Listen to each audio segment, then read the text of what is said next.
magnitude can really have a significant economic impact for the people that were directly affected and even the broader economy. So here to discuss this is meteorologist and business weather expert Paul Walsh. And Paul, good morning to you. I mean, this is such a huge historic event really unfolding. What will be the most immediate economic impact that you see? Well, the most immediate impact, Kelly, is that the economy of South Carolina, parts of North Carolina, parts of Georgia basically have shut down for the weekend. And that generates probably almost $200 billion a year. So you can see that that's sort of slowing down the entire economy. It could have ramifications beyond just that area.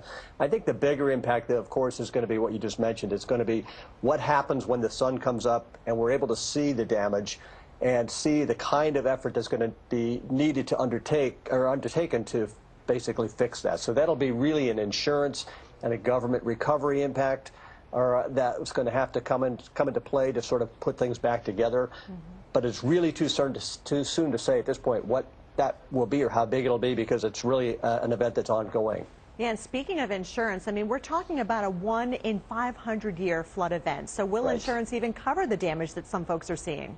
Well, that's a great point, and a lot of folks actually don't have flood insurance because unless you live within a floodplain, you don't have to have insurance. And when you've got an event of this magnitude that we've really not seen, as you noted, in 500 years, the effect and the people that are impacted by it will likely be outside of that. So those folks are going to be under the gun in terms of being able to pay for that recovery.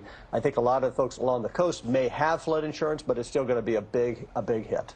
And the government assistance, that may need to come into play as well with this. Yes, for sure. So if the federal government declares an emergency zone, then money will flow in from the government, but oftentimes it's not quite enough. So there's going to be, it's going to be a painful recovery, I think, for a lot of folks, and certainly in South Carolina.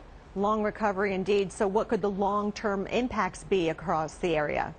Well, you know, you mentioned the fact that this is a 1 in 500 year event, and the way that insurance is priced is based on the expected return rate, or how often you would expect something to happen. If we start seeing these kind of events happen more frequently, in other words, if a 1 in 500 event all of a sudden becomes a 1 in 50 year event, that'll translate into increased prices for insurance. And flood insurance rates have gone up dramatically over the last couple of years because they've changed the laws. So if we're starting to see an increased frequency of these kind of events, we could expect to see that insurance rates will rise accordingly, just because that's the way prices are calculated. All right, Paul Walsh, good to see you this morning.